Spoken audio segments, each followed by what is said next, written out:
გამოტოვოთ კატოს საღამოები რადიო იმედზე. საღამომშვიდობის რადიო იმედის ეთერში გადაცემა კატოს საღამოები საეთერო სტუდიაში მუშაობთ მე კატო და ხმის რეჟისორი ნინა შალამბერიძე. გადაცემის სტუმარი კი არის ქეთი თუთბერიძე, პოეტი, რომელიც არა მხოლოდ პოეტი, არამედ ძალიან ბევრ საინტერესო სხვა საქმიანობასაც ეწევა და თუ ამ საქმიანობებიდან გამომდინარე მოდის მასთან მერე ეს ინსპირაციები. ქეთი საღამომშვიდობის. მშვიდობის, მივესალმები ყველას, ვინც ახლა გვისმენს. ისე წარმადგინე, რომ ცოტა დავფიქრდი, მოგზაური ხომ არ ვარ. ალბათ ვფიქრობ, რომ ყველაზე კარგად ლექსებს დაწერენ მოგზაურები. რადგან ინსპირაციას ალბათ ყველაზე მეტად ვიღებთ მოგზაურობის. რაც შეეხება ჩემ იმ საქმიანობას, რომელიც შენ აღნიშნე, ეს არის ძალიან ტრივიალური პროფესია საქართველოში, იმედია არ მიწყენ არც შენ და არც სხვები, მით უმეტეს იმედში, ჟურნალისტიკას გულისხმობ, თუმცა მე ძირითადად ვაშუქებ კონფლიქტებს და მე ამას ინსპირაციას არ ვეძახი, უბრალოდ თემების ბაზას, ასე ვთქვათ. რამდენიმე ჟურნალისტი მეგულება მე საქართველოში, ვინც თავიანთი შემოქმედებისთვის, ასე ვთქვათ, საკუთარ პროფესიას იშველიებენ. ნუ პროზაში ალბათ ეს უფრო გამოსადეგია ჟურნალისტობა, მით უმეტეს თუ გავითვალისწინებთ ჰემინგუეის, რომელიც თვლიდა ნამდვილად რომ მწერალი გახდა ჟურნალისტიკის დახმარებით. ჩესტერტონი ჟურნალისტი იყო, სხვათა შორის გილბერტ კიტ ჩესტერტონი. ორუელიც. აი ეგ არის ჯორჯ ორუელიც, რომელსაც ჰქონდა, ასე ვთქვათ, ხუთი მცნება, შეიძლება ითქვას, დაწერილი ჟურნალისტებისთვის და ამბობდა, რომ გრძელი წინადადების ნაცვლად ჯობია, ვთქვათ, პატარა წინადადება. თუმცა რუსთაველმა დაასწრო აშკარად რამდენიმე საუკუნით ადრე. აი მე ჩეხოვმაც ნიჭიერება ლაკონიურობის ნიშანი როა თუ პირიქით. ლაკონიურობა ნიჭიერების ნიშანი.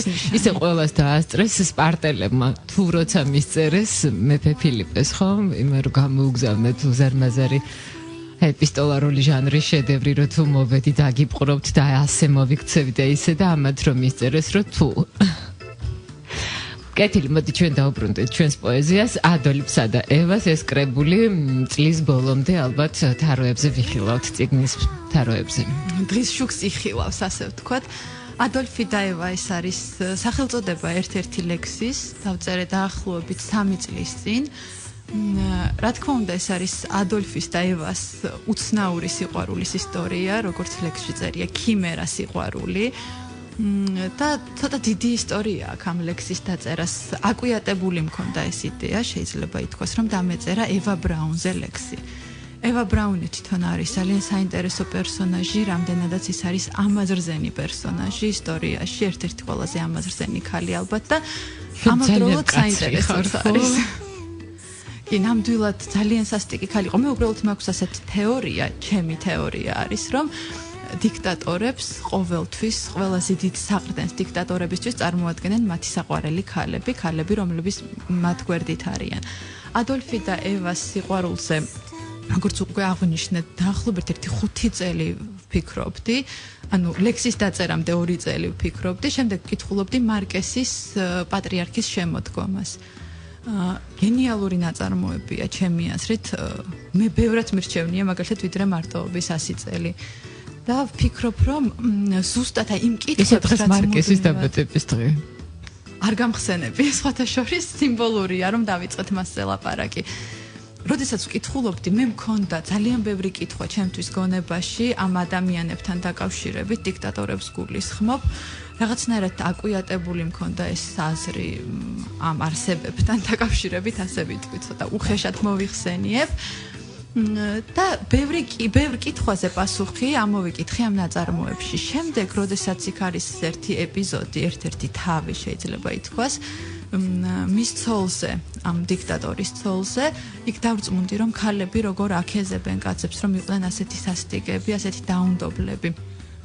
სხვათა შორის ძალიან საინტერესოა წინასწარმეტყველებასავით ეს არის ეს ნაწარმოები, იმიტომ რომ ძალიან ბევრი რაღაცა, რაც არის აღწერილი ამ ნაწარმოებში, 5 წლის შემდეგ არგენტინაში მოვიდა დიქტატორი, რომელმაც ჩაიდინა იგივე ეგულისხმობა ბავშვების დახოცვა, იმიტომ რომ მარკესის პერსონაჟი ხოცავდა ბავშვებს, ეგ გენიალურად წერია, მაგიური რეალიზმი და ეგ წერია, რომ ამ ბავშვების სიმღერები ვარსკვლავებს წვდებოდაო და შემდეგ ამ ბავშვების სულები ავიდნენ ვარსკვლავებთან. და შემდეგ გამოჩნდა ხორხე ვიდელა არგენტინაში, რომელმაც გააკეთა იგივე რაც მარკესის პერსონაჟმა. რომ დაუბრუნდეთ ისევ ამ წიგნს და ამ ლექსს, ამ წიგნიდან მივიღე იმ ხელაშთა გონება, რომ გადავწყვიტე, რომ დამეწერა უცებ მივხვდი, ანუ რა ფორმით უნდა დამეწერა ადოლფის და ევას სიყვარულზე. ანუ არ მინდოდა რომ ეს ყოფილიყო როგორც პოეტის შეფასება, ანუ დავიწყე რამდენჯერმე შემდეგ დავხიე. არ მინდოდა რომ ეს ყოფილიყო ებრაელების კუთხით, ანუ თითქოს მსხვერპლი წერდა, რაღაცნაირად ბანალურად მეჩვენა. და შემდეგ მივაგენი, ანუ ევას ტყავში შევძვერი და მივაგენი გამოსავალს. უცნაურია რომ მარკესი, რომელიც არაფერ შუაში არ იყო ამასთან, რაღაცნაირად დამეხმარა ემოციები ჩემში აღძრა სწორედ პატრიარქის შემოდგომა. და მე დაიწერე შენ მეკითხები, რომელი მხრიდან შემოვიდა სიცივე სახლში, ვინ მოათრია მემხრეებს ვიჩეჩარ.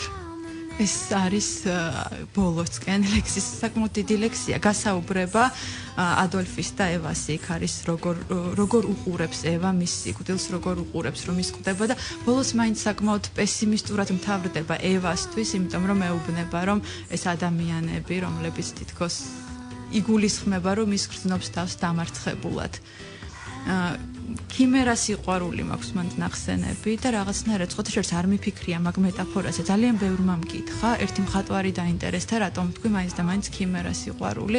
არ ვიცი, უცებ მოვიდა ლექსის წერისას. მეტაფორებზე საერთოდ იშვიათად ვფიქრობ ხოლმე. უბრალოდ არის რაღაცები, რასაც ძალიან შინაგან, ქვეცნობიერად გრძნობ და ვცდილობ ხოლმე ამის ამოტივტივებას და ყოფილა რა თქმა უნდა ხა ამას ვერ დავუმალავრო პირდაპირ მოდის ეს და სიტყვები ჩამესმის და იწერება. ძირითადად ხშირ შემთხვევაში ასეა ხოლმე, აი არეულად მესმის ფრაზები და შემდეგ ვალაგებ, მაგრამ არის ზოგჯერ რაღაც ფრაზები, რაც მერე მეჩვენება ზედმეტად გადაჭარბებულ ემოციად და ცოტა პათეტიკურად და შემდეგ ვცვლი ხოლმე. ქიმერა სიყვარულზე ვიფიქრე, რომ ხომ არ ამოვიღოთ, ხომ არა, მე თვითონაც გავკადნიერდები და ვიტყვი მომეწონა, იმიტომ რომ ვფიქრობ, რომ მათ სიყვარულს უბრალოდ ეს ფრაზა შეეფერება. და შენ გაქვს რაღაცა გარკვეული მანდრაგორა გიყვარს, მე მგონი ძალიან ხშირად ახსენებ. ავოკადო, ხო, რაღაც არის გარკვეული, დიახ. არის გარკვეული სცენარები, რომლებსაც რაღაცა დატვირთვა აქვს თითქოს და შენს ლექსებში ისე ყასიდად არ არის მოხსენიებული. ავოკადო მიყვარს ფერის გამო. არის მართლაც რამდენიმე სცენარი, ანემონები, რომელსაც აქვს ასევე დატვირთვა ნინო თარიშვილის გამო. ეს იყო 20-იანი წლების გენიალური, 10-იანი 20-იანი წლების გენიალური პოეტი ქართველი. უფრო მასთან ამოვიკითხე დიდი ხნის წინ, 1-10 წლის წინ და მაშინ მომეწონა, მაგრამ რაც შეეხება მანდრაგორას, ეს არის მითოსშიც არის გამოყენებული და უფრო ფენტეზის ჟანრის ნაწარმოებებში. თითქოს ლეგენდაა, რომ მანდრაგორას თუ რძეს დაასხა, მის შეიძლება იქცეს ასეთ პატარა ხის ბავშვა, თუმცა მანდრაგორას არის ბევრი ლეგენდა, სადაც მანდრაგორას უფრო ბნელი დატვირთვა აქვს და უფრო ავსულებთან და რაღაც შავ მაგიასთან ასოცირდება. უი, არ გინტერესებდა, თორე ვიღაცას ეკონება, რომ ცოცხით მოხვედი და შეიძლება ქვემოთ მერე დაგხვდეს რაღაც გარკვეული დაუდგენელი ჯგუფი. ცოცხით მოსვლა პრინციპში ჰარი პოტერი ცოცხით დაფრინავს, მაგრამ ძალიან საყვარელი პერსონაჟია. ვერ ვიტყვი, რომ ჩემი ყველაზე საყვარელი პერსონაჟია, მაგრამ მე მესმის მათი, ვისაც ძალიან უყვარს ჰარი პოტერი. და შენ ერთ-ერთი ლექსი მე და მისტერ ანდერსენი სწორედ ეძღვნება მათ, ვინც ჯერ კიდევ ხედავს ჯადოქრებს. მე და მისტერ ანდერსენი არის ალბათ ერთგვარი გამოძახილი ჩემი სიყვარულისა სკანდინავიის მიმართ.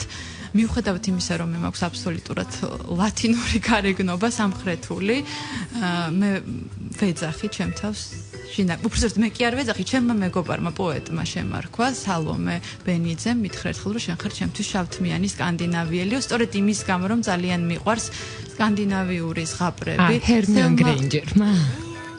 კი, ასე ვეძახით. სელმა ლაგერლოფი არის ჩემი ერთ-ერთი ყველაზე საყვარელი მწერალი. პატარა ვიყავი, როცა დავიწყე მისი ბიბლიური მოთხრობების კითხვა და შესაბამისად პერლა გერკვისტიც არის ჩემი ერთ-ერთი საყვარელი მწერალი.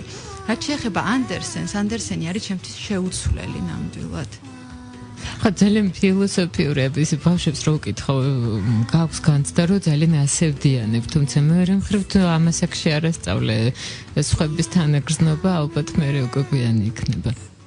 სხვათა შორის მე მაქვს ასეთი ლექსი გერდა. ალბათ ნახავდით მაქვს რამდენიმე ლექსი, სადაც არის მთელი სერია ზღაპრის პერსონაჟები. კი, ეს გრეტელიც ძალიან რა მიზნით ირჩევ, რაღაცა გარკვეული მიზნით ირჩევ შენ მათ გრეტელი. ბავშვობის სიყვარულის გამო მგონი, ბავშვობაში იმდენად მიყვარდა ეს რამდენიმე პერსონაჟი.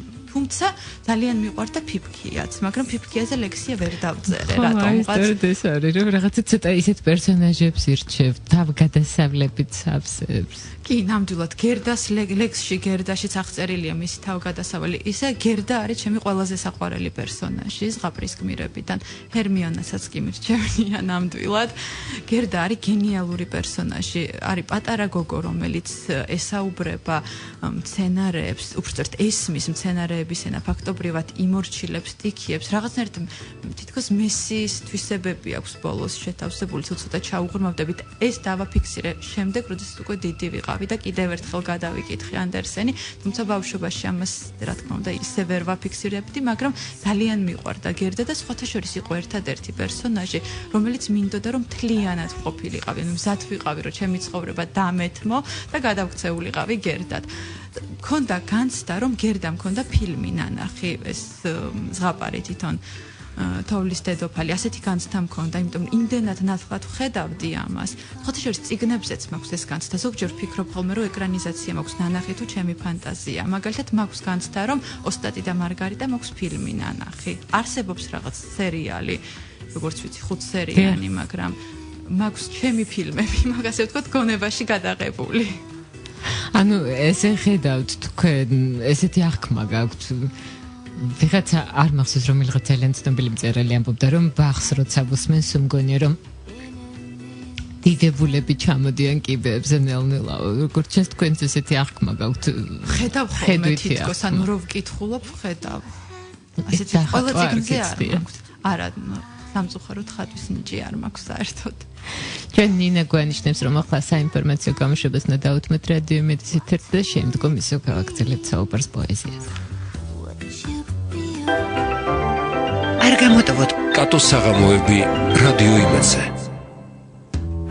გრძელდება ჩვენი გადაცემა, გადაცემის სტუმარია პოეტი ქეთი თუთბერიძე. თუ კი თქვენ რამე კითხვები გექნებათ ქეთისთან, შეგიძლიათ გამოგზავნოთ მოკლე ტექსტური შეტყობინებით ნომერზე 91778 SMS გზავნილის ღირებულება შეადგენს თქვენი მობილური ოპერატორის სტანდარტულ ფას SMS სერვისით. რადიო იმედს უზრუნველყოფს კომპანია SMS-კო, რომლის ვებგვერდის მისამართია SMS კოდი, ტელეფონი კი 294014. ჩვენთვის დავიწყეთ საუბარი, შენ აღნიშნე რომ თავი მოგზაური მეგონაო, და მართალიც არის მოგზაურობისას განსაკუთრებული შთაბეჭდილებებით იტვირთებიან ადამიანები. დალაი ლამას შეგონება რომ ხოცი რომ წელიწადში ერთხელ მაინც ადი იქ სადაც ჯერ არასოდეს ყოფილ ხარ, მე როცა პირველად წავიკითხე ვიფიქრე რომ სიამოვნებით მივწერდი რომ საყვარელო დალაი ლამა ნუ მასწავლი ცხოვრებას უმჯობესია მატერიალურად დამეხმარო, თუმცა მე მივხვდი მოგვიანებით რომ ესეთი ადგილი შეიძლება იყოს თუნდაც თბილისში, იმ ქალაქში სადაც დაიბადე, გაიზარდე და რომელიღაცა ქუჩაზე არასოდეს არ ყოფილ ხარ. და ვცდილობ ხოლმე ესეთი ქუჩები აღმოვაჩინო ჯერ კიდევ ყოველწლიურად. მაგრამ რაც უფრო შორს მიდიხარ, მით უფრო ბევრი საინტერესო ამბავი ხდება და იყო ესეთი ამბავი, რომ სიშორეს, რომელსაც ეპილოგი უკვე აღარ აქვს, სხვა ქალაქები დაჭრილებულ რუკაზე ეძინა და სიშორეც ალბათ დაიღალა, როგორც ჩვენს ლექსში. და ამ ლექსის ინსპირაცია იყო შორეული კარგი ქალაქი. ძალიან ძველი ლექსია, ძალიან ლამაზი ქალაქი იყო, მაშინ ინსპირაციის წყარო, ოღონდ რა თქმა უნდა, ესეც მოხდა ძალიან შემთხვევით. ეს არის ნისლიანი ალბიონი, დიდი ბრიტანეთი. მაშინ ვიყავი საზაფხულო სკოლაში ოქსფორდში 2007 წელს. მაშინ დავწერე რაღაცნაირ ძალიან უცხო გარემოში მოვხვდი, უჩვეულო გარემოში უпростоრად ვსწავლობდი უნივერსიტეტში, რომელიც იყო 1340 წელს დაარსებული. ხომ წარმოგიდგენიათ, როგორი ძველი შენობა იყო. ერთი-ორი პირადი მოჩვენებით, ხო? ხოთი შორის მოჩვენებების თემატიკა ძალიან ჭარბობს ჩემ შემოქმედებაში, ალბათ ნახეთ, რამდენიმე ეტაპად იყოფა თითქოს და ერთ-ერთი არის ეს ჩემ ლექსებში მოჩვენებების მთელი ციკლი. სხვათა შორის მქონდა იმის განცდა სულ, რომ ეს ქალაქი სავსე არის მოჩვენებებით, რასაც ქვია დასახლებულია ოფსფორდი მოჩვენებებით. მაგრამ არა ჰორორის ჟანრში არ გადავდიოდი არასდროს, უფრო აი ასე პოეტურად, მეტაფორულად მეგონა რომ იყო მოჩვენებების ქალაქი. მე ნინა ხელი მომკიდე მეშინია. მივიღე შთაგონება ალბათ მართლაც ამ ქალაქისგან ძალიან შორს ვიყავი და დავწერე მაშინ ეს ლექსი რაღაცა პირადი ემოციებით დამეხმარა, თუმცა რა თქმა უნდა მთავარი მოტივი, ასე ვთქვათ, შთაგონების წყარო მივიღე მაინც სწორედ ქალაქიდან და იმ უჩვეულო გარემოდან, სადაც ვცხოვრობდი. თან ისე იყო თითქოს რომ ჩემი ფანჯრიდან მოჩანდა ძალიან ძველი ეკლესია, ანგლიკანური ეკლესია, ულამაზესი არქიტექტურის და ძალიან ძველი უნივერსიტეტი, სენტ მაგდალენის უნივერსიტეტი, სადაც არის გადაღებული ჰარი პოტერის თუ არ ვცდები მესამე თუ მეოთხე სერია, არ მახსოვს ზუსტად.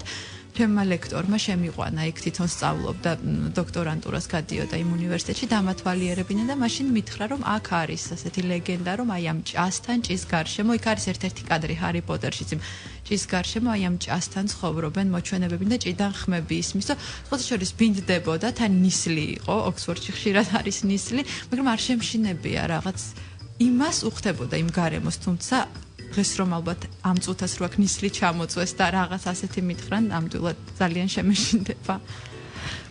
შენ გაქვს ერთი ძალიან კარგი ლექსი რომელმაც დიდი მოთქმა გამოიწვია. შეაწუხეს განსვენებელი ზიგმუნდი. ეგონათ რომ შენ იყავი უფროსი დასრული ქალი. ანდეს შენ იყავი გაცლებთ ახალგაზრდა ქალი მაშინ 18-19 წლის. 18-20 წლის სადღაც. მე არ ვიტყვი განძრახ პატარა გოგონას, რადგან პატარა გოგონა ჩემთვის არის 6-7 წლის და რაღაცა ასაკამდე მე უკვე ადამიანი არის დასრული. ეს არ ვიყვი ახალ ჩვენ რატოღაც ჩვენ საზოგადოებას ვიყავ ხო მაშინ ძალიან პატარა ვიყავი და აღმოჩნდება რომ ძალიან პატარა იყო 17 წლის. და ეს ლექსი არის საკმაოდ ხისტი, კაცრი და იცი კარგი გაგებით გამოჩორკნილი თითქოს აი ზედმეტი რაღაც ისეთი სამკაულების გარეშე და საკმაოდ ბასრი. დამწრეული მინასავით სამწუხაროდ ლექსის სათაურზე დღემდე ვფიქრობ ვერაფრით ვერ დავარქვი. გახსოვთ მერი შელის ფრანკენშტეინი რო ამბობს ვერაფრით ვერ დამარქვა მაინც სახელიო და ამიტომ დაარქვეს მისი შემქმნელის გვარი ფრანკენშტეინი. ასე გამოდის რომ შევქმენი ლექსი რომელსაც სათაური ვერაფრით ვერ მოუგონე. არ მიყვარს რადგანაც მე უსათაურო ლექსები და მე ვიფიქრე ბევრი რაღაცა ლათინური სათაური დავარქვი. ალბათ რაღაცა ლათინურ სიტყვას შეუფერებ წიგნისთვის. ეს არის ლექსი რომელიც დაიწერა ძალიან დიდ გავლენებში ვიყავი მაშინ ანგლო-ამერიკული პოეზიის 50-იანი, 60-იანი, 70-იანი წლების ბით თაობას ვკითხულობდი და მაშინ ვიყავი, რასაც ქვია, აი როგორც ნარკოდამოკიდებულები არიან, ასე ვიყავი სილვია პლატის და ენ სექსტონის პოეზიაზე დამოკიდებული. ფაქტობრივად დღე არ გადიოდა, რომ სილვია პლატი არ წამეკითხა. ახლაც ხშირად ვკითხულობ პოეზიას, მაგრამ მაშინ მქონდა ალბათ ცოტა იდეა ფიქსი. მე მგონია რომ ცოტა გავლენა მოახდინა სითამამის მხრივ წამაქეზა ენ სექსტონმა ასე ვიტყოდი პირადი ემოციები პირველ რიგში არ ვიცი სხვათა შორის შემდეგ ლევან ბრეგაძემ დაწერა რომ იყო ასე ვთქვათ ალუზიები და აკავშირა შემდგომ გენიალურ ლექსს შენ გაირყვნები რომელიც მე ძალიან მიყვარს ეს ლექსი მე არა ძალიან ფალოცენტრული ლექსი მართლა მე იმ პერიოდში ძალიან მიყვარდა, ეხლაც მიყვარს, მაგრამ მაშინ ძალიან მიყვარდა, კიდე უფრო მეტად. შეიძლება ქვეცნობიერად დაკავშირდა, მაგრამ ტყუილი გამომივა, რომ თქვა, რომ მართლაც იყო ამ ლექსზე პასუხი, თუმცა ალბათ ქვეცნობიერის დონეზე დიდი ზიგმუნდი ახლა გაშიფრავდა, მას რომ ქვეცნობიერად ეს იყო პასუხი. პოეტის ლექსი. ხო, განსვენებული ზიგმუნდი სხვა მიზეზების გამო შეაწუხეს, რაც ალბათ ძალიან სახალისე იყო და მით უმეტეს მე არ მგონია რომ ხელოვნებაში არსებობს ტაბუირებული თემები, რომელთვის მით უნდა არსებობს რაღაცა ასაკი, როცა რაღაცაზე შეგიძლია დაწერო როგორც ხალისობენ ლევ ტოლსტოის არასოდეს განუცდია სამშობიარო ტკივილები, თუმცა ის ძალიან კარგად აღწერდა ამ ყველაფერს. ეს ალბათ ეს მაინც იმ ქალებს უნდა ვკითხოთ, ვისაც განუცდია სამშობიარო ტკივილები, გრაფი ლევ ტოლსტოი რამდენად სწორად აღწერდა ამ ამბებს, მაგრამ ყოველ შემთხვევაში თვითონ ხელოვნებაში თუ კი ეს სწორად არის გადმოცემული და მოცემული ამ ყველაფერზე შეიძლება საუბარი. მეც ასე ვფიქრობ, ტაბუირებული თემები არ არსებობს ლიტერატურაში. საერთოდ ხელოვნებაში არ არსებობს ტაბუირებული თემები, შესაბამისად არც მხატვრობაში არ არსებობს, არც მუსიკაში. და სხვათა შორის მე ნამდვილად არ მეგონა. ბევრი იყო დარწმუნებული და შემდეგ მეკითხებოდნენ, მათ შორის ჟურნალისტებიც, რომ იყო თუ არა ეს არის თუ არა ეს ლექსი ეპატაჟი. ნამდვილად არ არის ეს ლექსი ეპატაჟი და მით უმეტეს არ ვთვლი, რომ ეს ლექსი არის, ასე ვთქვათ, დევიანტურ ქმედებაზე აგებული და აქ არის მეძავი ქალი წარმოჩენილი. შემდეგ თქვეს, რომ ეს არის მეძავი ქალის განცდები, ზოგმა დააკავშირა მარია მაგდალინელს წავიდა უფრო ბიბლიური სიმბოლიკის წევნა. ცოტა არის გნოსტიკური სიმბოლიკა, შეიძლება ვიღაცამ აღმოაჩინოს, მაგრამ არის ჩვეულებრივი ქალის განცდები აბსოლუტურად თამამად დაწერილი.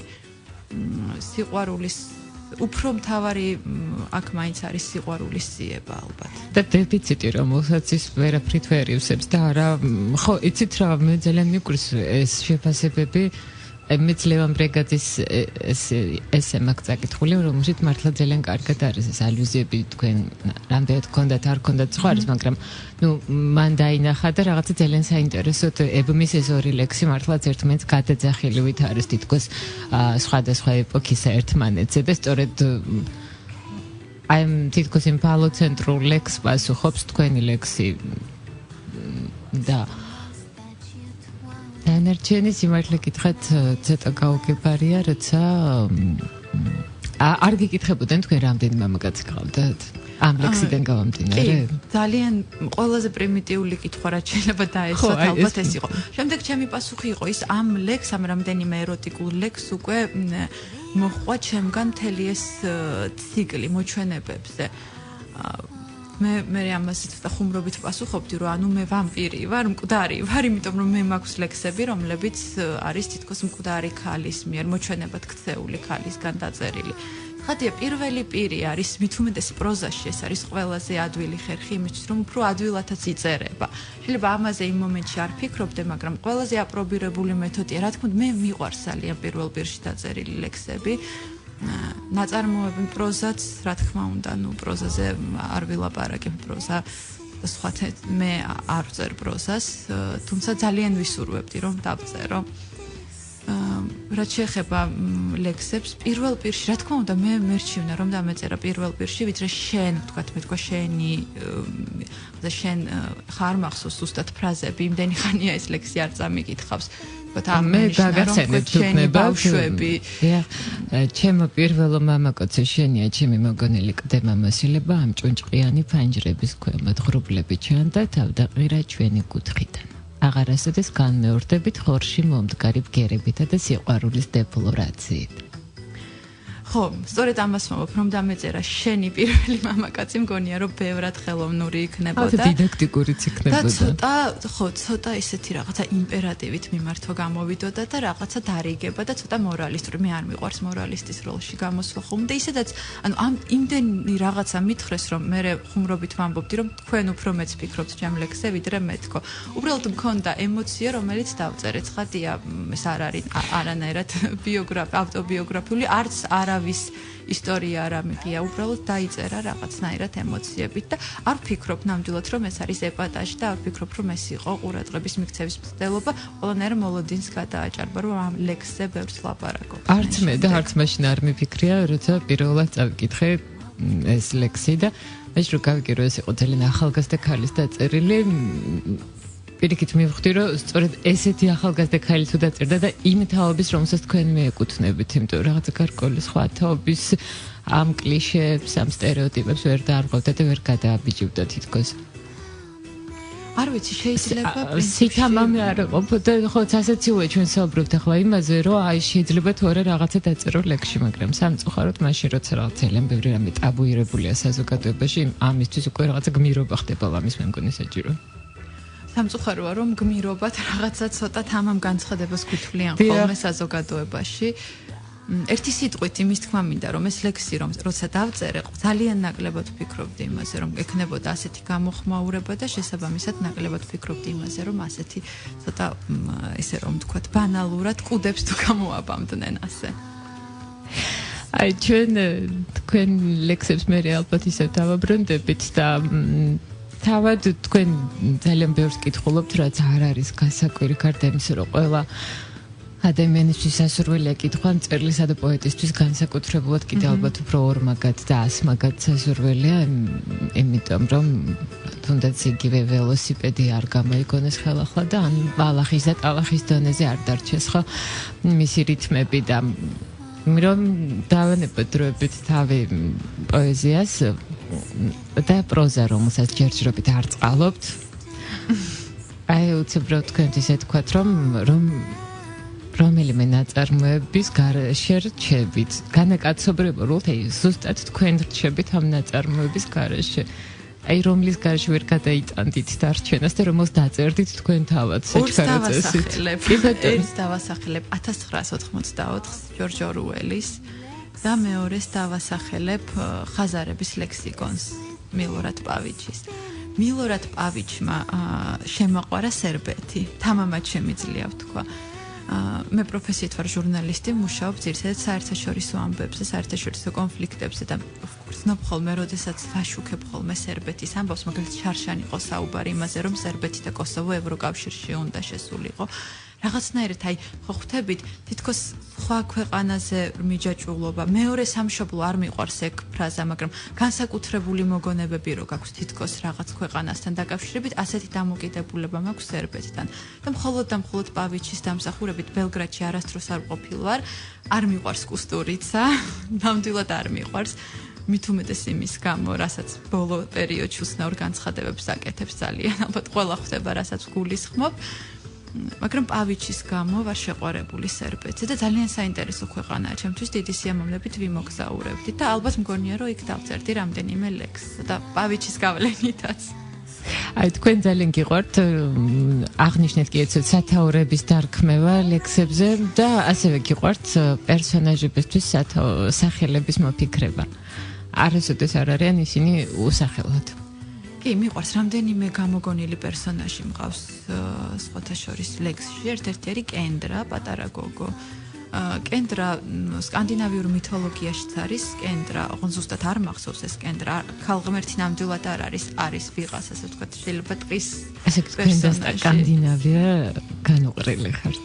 რაღაცნაირად მიყვარს ეს ქვეყანა, მაგრამ ვერ ვიტყვი რომ აკვიატებული. აი მაგალითად სერბეთიც მიყვარს. ერთი პერიოდი მქონდა, როგორც თქვი აღნიშნე სკანდინავია აკვიატებული. დღეს სხვათა შორის საქმე აღნიშნა ბოლო ლექსებში ეს თემა კარგად ჩანს. სირიის თემები მაგალითად. მყავს გამოგონილი პერსონაჟი პატარა ბიჭი ახმედი, რომელზეც არის 2 ლექსი დაწერილი. რაც შეეხება კენდრას შესახებ დაწერილი ლექსით შეიძლება ვიღაცას ცოტა თამამი მოეჩვენოს. არის იქ ეროტიკული პასაჟები შეიძლება ითქვას. კენდრა რაღაცნაირად მიყვარს, საყვარელი პერსონაჟია. პატარა გოგო წითელი თმა აქვს სხვათა შორის და შენიც მისფერი რო დავინახე, მიგამსგავსე კენდრას. მინდა გითხრა. მადლობა. ძალიან ბევრგან ფიგურირებს ესე შენს ლექსებში წითელი ჟღალთმიანი ოფიციანტი, ასევე რაღაც არის მიყვარს ჟღალი თმა, ნამდვილად რაღაცნაირი მისტიკის მატარებელია ჟღალი თმა. შუა საუკუნეებში ალბათ ყოველად არ ერჩოდნენ ჟღალთმიან ქალებს. რა თქმა უნდა ეს ხუმრობით ლამაზი ერთ-ერთი ყველაზე ლამაზი ფერია ალბათ. ჩვენ შენს ლექსებში საყვარელი პერსონაჟი კენდრა თვითონ ხო? მაგრამ შენი პირადად შექმნილი. თუმცა მე მაინტერესებს შენი საყვარელი უარყოფითი პერსონაჟი. საყვარელი უარყოფითი პერსონაჟი თვითონ ლექსებში? არა, ზოგადად გნებავს შენს ლექსებში, გნებავს ლიტერატურაში სხვებთან. ალბერ კამიუს უცხოს პერსონაჟი. მერსო, ბატონი მერსო, როდესაც სხვათა შორის მერსოზე მითხრა ერთმა ადამიანმა, რომ ახლა რომ წაიკითხო, აღარ მოგეჩვენება ისეთი ამაზრზენიო. მაგრამ მახსოვს, როცა წავიკითხე, განსაკუთრებით შემზისხდა და დავიზაფრე მისი გულგრილობით. გახსოვს ალბათ ეს პირველი სიტყვები ნაწარმოები რომ იწყება, დღეს გარდაიცვალა დედაჩემი თუ გუშინ ზუსტად არ მახსოვს. და ამ გულგრილობაზე მაშინ ძალიან აღვშფოთდი, შეიძლება ითქვას. რაღაცნაირად ჩამრჩა, რომ არის ერთ-ერთი ყველაზე ცუდი და გულგრილი პერსონაჟი, უსიყვარულო პერსონაჟი. თუმცა არ ვიცი შეიძლება დღესდღეობით სხვანაირად მომეჩვენოს ყოველ შემთხვევაში აი ამ წუთას აქ მეჩვენება რომ ბატონი მერსო არის ყველაზე ცუდი პერსონაჟი ვის შესახებაც კი წამიკითხავს არა შენ ხო ანუ მაგრამ მე მაინტერესებს აი თუ ყოფილა უარყოფითი პერსონაჟი რომლის მიმართაც კარგი დადებითად განწყობილ ხარ ძალიან უცნაურად მოგეჩვენებათ, მაგრამ ეს არის აზაზელო. რომელსაც ხვდები, როგორი ქარიზმა ექნებოდა აზაზელოსაც და ვოლანცას და ჰელა, ძალიან ლამაზი გოგორო იყო ჰელა შიშველი, რომელსაც ყელზე ჰქონდა დიდი იარა. ეს თქვენ ძალიან მისტიური რაღაცები გიზიდავთ, ხო? განსვენებელი ზიგმუნდი რო შევაწუხოთ ისე მითოლოგიური აზროვნება გაქვთ. ეს შესაძლოა. არა ჩვეულებრივია უბრალოდ ეს ძალიან ხალისობ ხოლმე მე ზიგმუნდის შეწუხებაზე უადგილოდ რო აწუხებენ და მაგრამ ფენტეზი რამდენადაც მიყვარს ლიტერატურაში არ მიყვარს კინოში და დეტექტივი პირიქით რამდენადაც მიყვარს კინოში არ მიყვარს ლიტერატურაში ეს რაღაცა ისე მე არ მიყვარს ისე რა არ მიყვარს ფენტეზი იცით რა მე მიყვარს როცა ეს რაღაცა დროთა კავშირი არის არეული და ვერ გაიგებ ვინცად ხდება. გასაგებია. ედელი ჩვენ ახლა მუსიკას დავუთმოთ რადიო იმედის ეთერში, შემდგომ საინფორმაციო გამოშვება და ამინდის პროგნოზი გელით და მე ისევ გავაგრძელებთ საუბარს პოეტ ქეთი თუთბერიძესთან ერთად. არ გამოტოვოთ კატოს საღამოები რადიო იმედზე. გრძელდება ჩვენი გადაცემის სტუმარია პოეტი ქეთი თუთბერიძე. თქვენ თუ კი რამე კითხვის დასმის სურვილი გაგიჩნდებათ ქეთისთან შეგიძლიათ გამოაგზავნოთ მოკლე ტექსტური შეტყობინება ნომერზე 917778 SMS გზავნილის ღირებულება შეადგენს თქვენი მობილური ოპერატორის სტანდარტულ ფასს. SMS სერვისით რადიო იმედს უზრუნველყოფს კომპანია SMS-კო, რომლის ვებგვერდის მისამართია SMS კოჯი, ტელეფონი კი 294014. ჩვენ დავუბრუნდეთ პოეზიას და ლიტერატურას და მე მახსოვს ხელოვნების ისტორიას რო სწავლობდით ისე ამოვიჩემეთ მე და ერთმა ჩემმა მეგობარმა ლიონელ ვენტურის შეფასება პისაროსი რომ პისაროს უყვარს გზები რომლებიც შორს მიდის და რაღაცა გამუდმებით გვაქვს ამოჩემებული რომ აი მოდი წავყვეთ პისაროს გზებს და მივიდეთ ძმებ კარამაზოვებთან რომლებთანაც ახლა შენ ხარ სტუმრად პისაროს გზები მე ძალიან მიყვარს პისაროს შემოქმედება ერთი რაღაც მინდა დავამატო და ვერ უპატიობ ჩემ თავს რომ ეს გამომრჩა. ზეგან ასეთი კითხვა დამისვი, რომელ წიგნს დაწერდი, რომ არ არსებობდესო. მე მგონია რომ სამყარო, არ ვიცი რატო გამომრჩა, ალბათ უფრო წავედი სერიოზულ, უფრო დიდების ლიტერატურაზე, თუმცა ესეც დიდების ლიტერატურაა და ალბათ ყველაზე სერიოზული ლიტერატურა, პატარა უფლისწული. მგონია რომ სამყარო პატარა უფლისწულის გარეშე არ იქნებოდა ისეთი ლამაზი, როგორც ახლა. და მომიშინაურე რა არ ეცოდინებოდა. გენიალური ნაწარმოებია, გენიალური ზღაპარი არის და ეს პლანეტები, მაგის შემდეგ დავიწყე ლაპარაკი, რომ რაღაც არსებობს მარტოობის პლანეტა, სიშორის პლანეტა, სიყვარულის პლანეტა და ასე შემდეგ. ალბათ ყველაზე მეტჯერ მაქვს საკითხული პატარა უფლისწული. ეს რა მარტოობას რაღაცა ძალიან უსვამე ხას ხოლმე ადამიანებს ყველას ძალიან ეშინია, თუმცა ყველაზე ისეთი მარტოობა არ მახსოვს ის უწერია, არის როცა ძალიან ბევრ ხალხში ხარ და თავს გზნობ მარტოდ. შენთვის რა შემთხვევა მარტოობა მარტო შეიმყოფნა არაცხადია ხო ეგ მე მგონი ყველაზე კარგი ვარიანტია როცა მითხრობ 3 წლის ვაჟი ყავს მე ვფიქრობ რომ მარტოობა არის ალბათ ყველაზე ბუნებრივი მდგომარეობა თუმცა არა გარიყულობა როცა ხარ ბევრ ხალხში და თავს გრძნობ მარტო შეიძლება ამას კონდეს იმის მიზეზი რომ ხარ გარიყული შეიძლება მე მარტოობაში ზოგჯერ ხედავ ხოლმე რაღაც დადებით ნიშნებს როგორც უკვე აღნიშნე მარტოობა არის ალბათ ერთ-ერთი პლანეტა რომელზეც ზოგჯერ პერიოდულად მოგზაურობ ხოლმე როგორც პატარა უფლისწული მშვიდ პლანეტაზე სადაც უცნაურ არსებებს შეხვდა სხვადასხვა ყველაზე მარტოობის პლანეტა ჩემი აზრით მეფის პლანეტა იყო მაგრამ უფრო გარიყული პლანეტა იყო ალბათ მეფის პლანეტა მარტოობაში არის როგორც უკვე აღნიშნე რაღაც დადებითი ნიშნები იმიტომ რომ ყველაზე ბუნებრივი მდგომარეობაა ადამიანის თუმცა გარიყულობა ცუდია და ამიტომ უნდა ვიყოთ უსიყვარულოდ და გარიყულად ხო ეს ორი დიამეტრალურად განსხვავებული ცნება არის ნამდვილად და აი შენ გეკითხებიან რა სიტყვის ჩვენი სტუმარი დღევანდელი ახალგაზრდების უციგნურობაზე გამოსავლის ადვეძებოთ ახალგაზრდობას რაც შეეხება, მოდი ცოტა პროლოგს გავაკეთებ. მე მინდა აღვნიშნო, რომ დღეს ახალგაზრდა მწერლები და პოეტები არიან ძალიან მრავალფეროვნებით გამორჩეულები და ვიტყოდი, რომ ალბათ ერთ-ერთი საუკეთესო თაობა არის. მე მყავს რამდენიმე ჩემი რჩეული, სხვებს რო არ ეწყინოთ, არ დავასახელებ. იმ რამდენიმე რჩეულს შემიძლია ერთ-ერთს უწოდო, რომ ჩემი მეგობრებიც არიან. ეს რაც შეეხება ლიტერატურას. ანუ ეს უკავშირდება იმას, რომ რადგან გვყავს ასეთი ნიჭიერი, ვთქვათ, თაობა ლიტერატურაში, ახალგაზრდების, ეს ნიშნავს, რომ დეგრადაციის გზას არ ვადგავართ. ხო, მაგრამ აი მკითხველები როგორ ვართ? თქვენ კი კარგად ხართ, ვინც წერთ. მაგრამ ჩვენ როგორ ვართ? ზოგადად მასა არის ყველა ქვეყანაში გაუნათლებელი, უბრალოდ ისინი არიან თავიანთი საქმის პროფესიონალები. ცოტა ხმამაღლა ჟღერს შეიძლება ეს და უცნაურად პრობლემა არის ნამდვილად ციგნის პრობლემა, ალბათ ამას კარგი პიარ აქციები უნდა ქონდა, რომელიღაც გამომცემლობას თუ არ ვწდები, რაღაც ლოზუნგი იყო, მე მგონი უციგნურობა კლავს თუ რაღაც ასეთი, არ მახსოვს ზუსტად.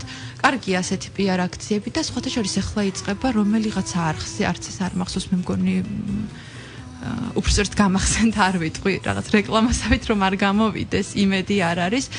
ლიტერატურული პროექტი საკმაოდ გრანდიოზული. ასეთი გადაცემები ხელს უწყობს. მე ამბობენ ხოლმე რომ ასეთ გადაცემას არ აქვს რეიტინგიო.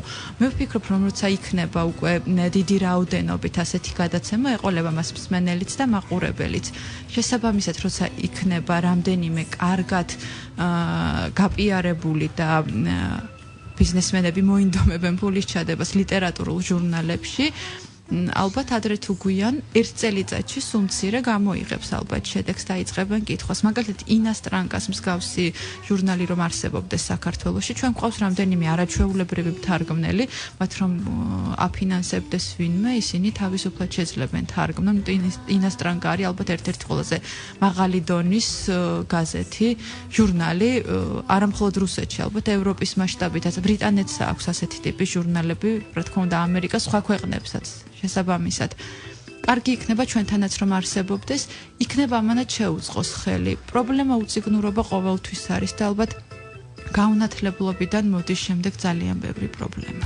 ეცე მე შენ როცა ახსენე რომ რეიტინგი არ აქვს ასეთ გადაცემებს, რაღაცა ძალიან ხშირად ჟურნალისტები ემართლებენ თავს გნებავთ წამყვანები, რომ საზოგადოების დაკვეთაა და თუმცა იგივე შენთვის საძოველი ჰიტლერი და ვახსენოთ ის ყველაფერი კანონიერების ფარგლებში ხდებოდა, რაც მან ჩაიდინა, ხო კანონგარაში არაფერი ჩაუდენია, ეს ეს კანონები მოქმედებდა მაშინ, ხო, რამდენად სწორი იყო ერთია, მაგრამ ანუ ამითი რომ გაიმართლოთ აგრო საზოგადოების დაკვეთა და ახლა მე რომ საზოგადოებამ დამიკვეთოს რომ შენ კუდი გაქვს თუ არა, ეს შეგიმოწმოდა, ამაზე რქები და ჩლიქები აქვს ნინას თუ არა, ეს ვარკვიო.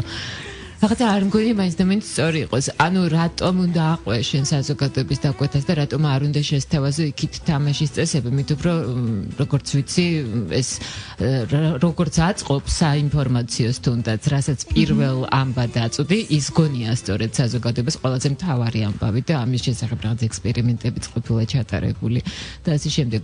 ანუ აი სწორედ ეს მინდოდა მეთქვა რა იქნებ უფრო მართლა მას მედიამ უნდა აიღოს მეტი როლი და იმაზე კი არ უნდა ვფიქროს ვის უყვარს ორალური სექსი და ვის არა, არამედ იმაზე რომ წიგნები ვიკითხოთ. კი, რა თქმა უნდა, ცოტა უნდა გავცეთ ამ ყვითელ ფერს, მედია უნდა გაცდეს ყვითელ ფერს, გადავიდეს სხვა ფერში, არ ვიცი რომელ ფერში, ალბათ ლურჯ ფერში, წითელ ფერში, უფრო ისეთ ფერებში. ის თავისთავად ყვითელი ძალიან ლამაზი ფერია, მაგრამ ასოცირდება უფრო სკანდალთან. ამიტომაც არ გვინდა ყვითელი ფერები და შევთავაზოთ მაყურებელს რაღაც უფრო ახალი. და ჩვენ სანამ დავასრულებ, ნინა, რამდენი გვაქვს დრო დარჩენილი? გვაქვს დრო, გადასარევით, თუ გვაქვს დრო, მაშინ შენთვის თვითონ რას ნიშნავს აი კარგი წერა? ძალიან დიდ დროს წაიღებს ალბათ კარგი წერა რას ნიშნავს? ნინამ გვანიშნა რომ დრო გვაქვს. კარგი წერა არ არის მხოლოდ და მხოლოდ გრამატიკის კარგი ცოდნა, თუმცა რაღაც დონეზე უნდა იცოდე გრამატიკა აუცილებლად. მე ასე ვფიქრობ, რაღაც დონეზე კი რა უნდა იცოდე აუცილებლად. თუმცა არ უნდა შეიზღუდო ლექსის წერის დროს მაინც და ალბათ გაქვს იქ რაღაც დარღვევების უფლება. გრამატიკულ ნაწილს ცოტა ხანი შევეშვათ, ლინგვისტურ ნაწილს. მე არ ვარ პროფესიით ლინგვისტი. სხვადასხვა საკმაოდ არა პოეტური პროფესია მაქვს, პირველი პროფესია, ვარ საერთაშორისო ურთიერთობების სპეციალისტი. სანამ ჟურნალისტი გავხდებოდი და როგორც უკვე აღნიშნე, ამ კონფლიქტებზე რომ მუშაობ, ბევრ საჩემო თემას ვპოულობ.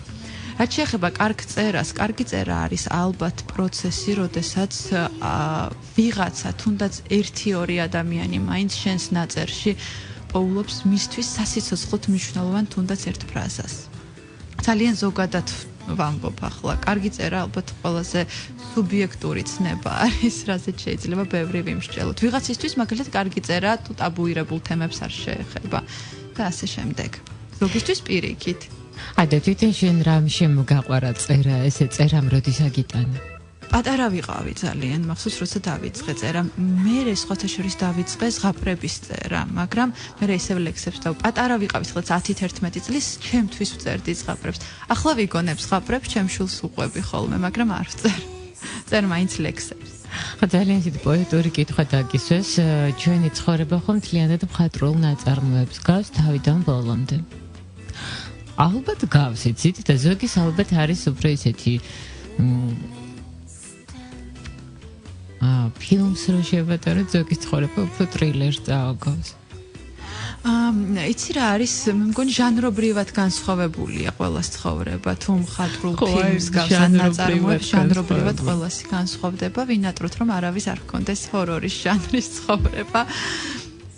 თუმცა თუ სტივენ კინგს წაიკითხო, მოგინდება ის ჰორორის და მისტიკური თავგადასავალის ხუმრობით, რა თქმა უნდა. კეთი, მაშინ შენ ცხოვრება რომელი ჟანრია? შეგიძლია ეს ხალისით ცხადია თავისთავად ცხადი. არ ვიცი, ალბათ დეტექტივი არ არის ნამდვილად, ალბათ უფრო მელოდრამა არის ამ ეტაპზე. ნინა, შენი დეტექტივია, ხო? რატო, შენი კომისარი მეგრე? არა. ცოტა კომედიაც არის, იმიტომ რომ მე მყავს რამდენიმე მეგობარი, ვისაც ვთვლი რომ აქვს მე-6 გრძნობა, ანუ იუმორი და ეს არის გრძნობა, რომელსაც განსაკუთრებულად ვაფასებ ადამიანში. და ამიტომ კომედიის ჟანრი ძალიან კარგია ცხოვრებაში. ყველას უსურვებ რომ კონდეს კომედიის ჟანრის ცხოვრება. ხო რა, მელოდრამატულ კომედიურ, ეს იგი შენი ცხოვრება. თუმცა შენი ნაწარმოებები არტოებენ ამის თავისუფლებას და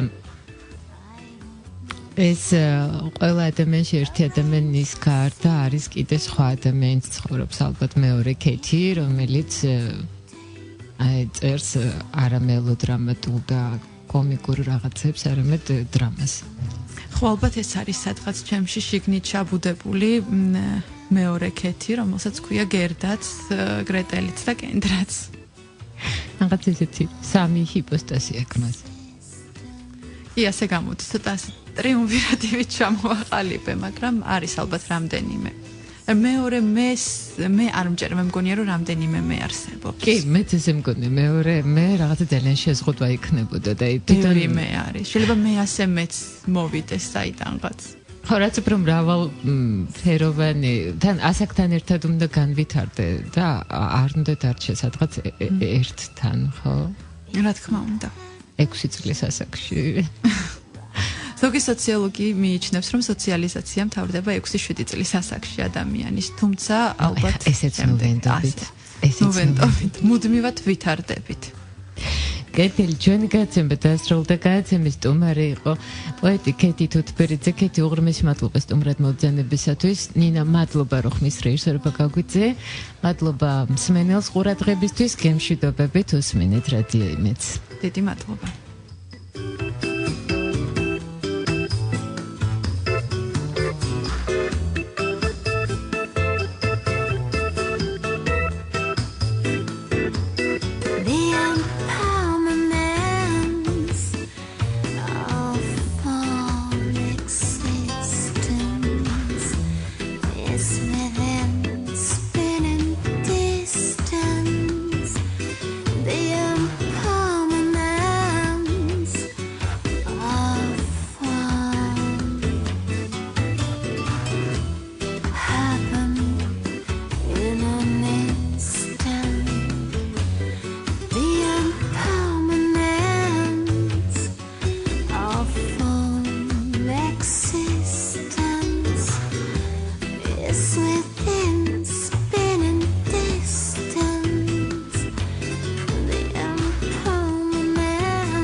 არ გამოტოვოთ კატოს საღამოები რადიო იმედზე.